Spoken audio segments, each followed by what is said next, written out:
Hi everyone, this video is going to be a book review about this book from my collection, The Practice of Healing Prayer by Francis McNutt, a how-to guide for Catholics. So this is Francis McNutt. He's actually in his 90s, so this is an old picture of him. Francis McNutt is co-founder with his wife Judith of Christian Healing Ministries in Jacksonville, Florida, and the author of several books on healing prayer, including the 1974 classic, Healing. McNutt has preached and prayed with people for healing in 31 countries on all 5 continents. So he's well-traveled, and he has had experience with this. So the disclaimer I have to offer you is, I am not Catholic. I don't know much about Catholicism, honestly. I was raised in the Christian church, so I'm going to make the assumption that Catholicism is like Christianity but more ritualistic, because I know they have the rosaries and the different rituals that they do, the Eucharist and all of that. And I know some people that practice magic will use Catholic rituals or some of the rituals from Catholicism in their magical workings. Well, that's all I know about Catholicism. The reason I selected this book is because I am very interested in healing the physical body and emotional body using spiritual means. I have only healed myself one time of a physical ailment using spirituality, and that was back in college. So ever since then, I've been fascinated about healing in all different types of systems and all different types of methods, whether it's using the mind or chanting or saying,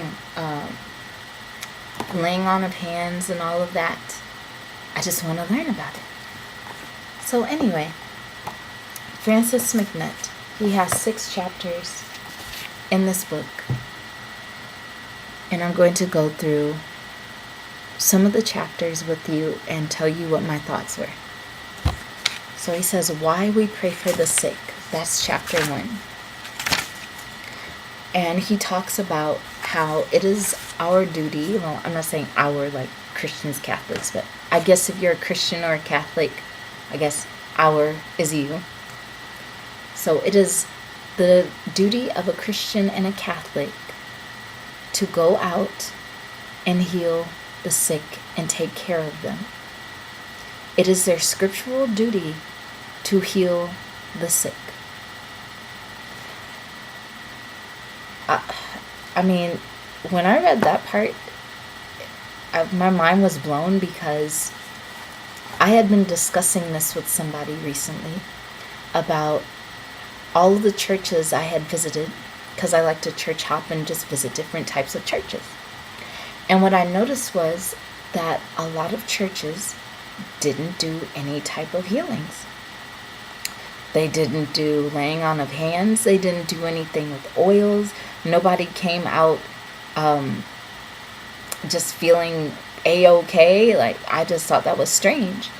When I went to the Apostolic Convention, or was it the African Methodist Episcopal AME Convention here in town, I noticed that a lot of people were ill, and I'm like, why are you ill?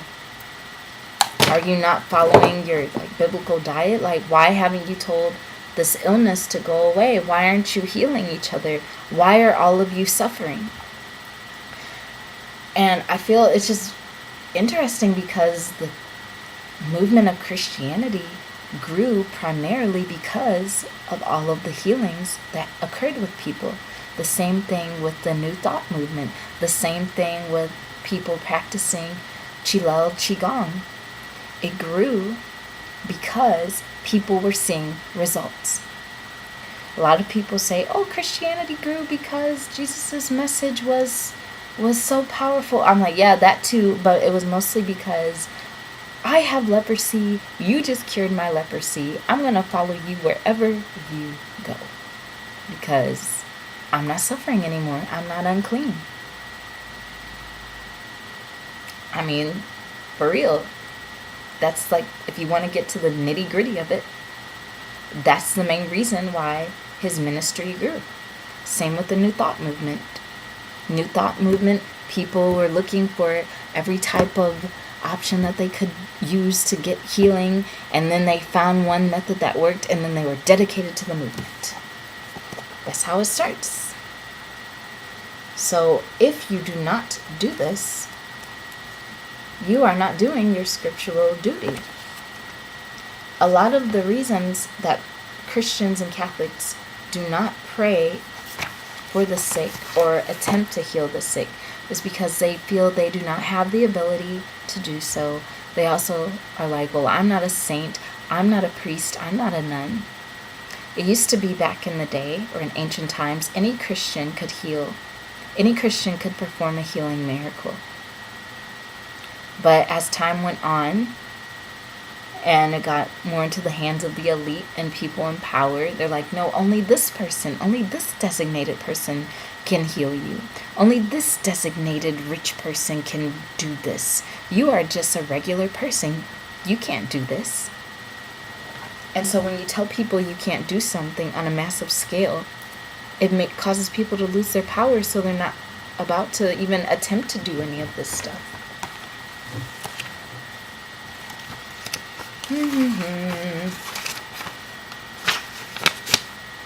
One example that he uses to support this statement is, he says, okay, we all know about the 12 apostles, but you know Jesus had 72 disciples, or more than the 12 apostles. He had about 72 unnamed disciples that were going around performing healings. We think we have to be somebody that's well known to do these healings. We think we have to be ordained somewhere to do these healings. But if you just follow the formulas that you are given, you can perform the healings as well, based on your faith. It's all about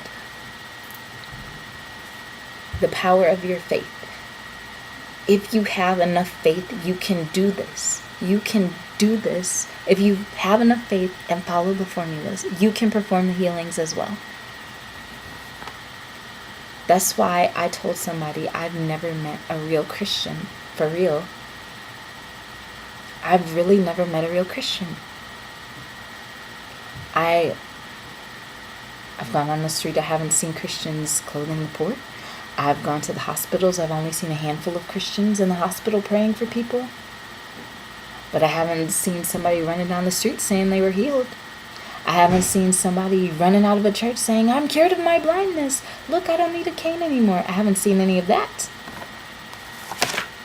It's the duty of the churches to do that as well. You should be able to come to church and come out healed in some way, shape, or form.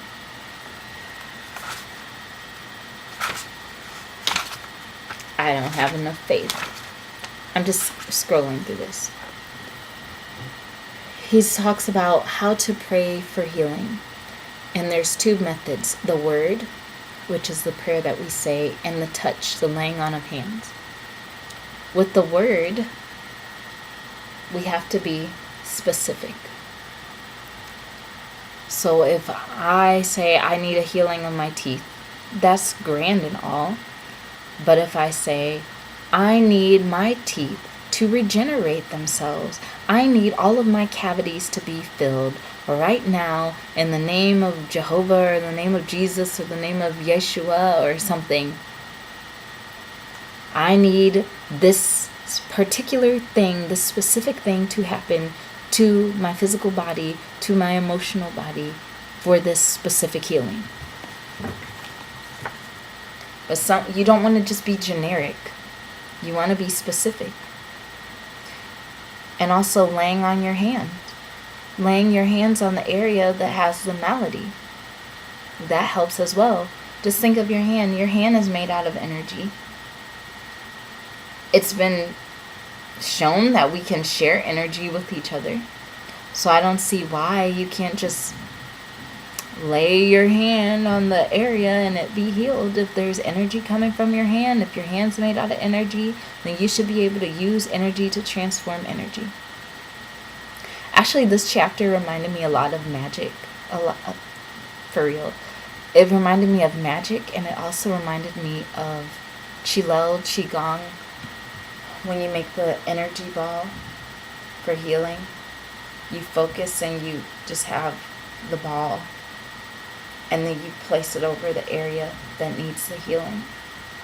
It says in the Bible that there was a woman with an infirmity that touched Jesus's clothing, and just from his touch, or just from touching him, she was healed of her illness. There's also another story in the Bible of somebody that told Jesus, you don't even have to be there physically. You can just speak the word, and this child will be healed. And the child was healed. There's been studies where they've shown the effects of prayer from distances. Like, you don't even have to be there. Your prayer is affecting somebody somewhere. Especially if 2 or more of you are gathered together. Like I said, it's a whole formula. 2 or more are gathered together, that makes it stronger. That's just more energy that you're gathering. More focused, concentrated energy that you're gathering. So this book is almost like, even though it's Catholicism, when I read it, I'm like, I see magic, I see Qigong, I see Reiki, I see a lot of stuff in this book. He talks about, I'm sorry if I keep saying he talks about, but that's what he talks about. Laying on of hands. I've mostly heard about this in the Black church, but I guess other churches do it. But personally, I feel it was more popularized in the Black church, laying on of hands. He mentions that there are barriers to your healing, emotional barriers to your emotional and physical healing. And one barrier is unforgiveness. So there was one girl that had a leg that had been infected by bacteria as a child. And so when she grew up, one leg was shorter than the other. One leg was shorter than the other. And she blamed it on her mother because her mother couldn't afford a doctor. So as they were praying, the leg that was shorter, the bones started to lengthen, so her leg became longer. But every time her mother stepped into the room, her leg stopped. It stopped. And they wondered why this was happening. And that's when they realized that her unforgiveness was preventing her from being completely healed. You've heard of cases where somebody holds an emotion and it manifests as an illness in their body. The same thing can happen with recovery. Those negative emotions slow down the healing process.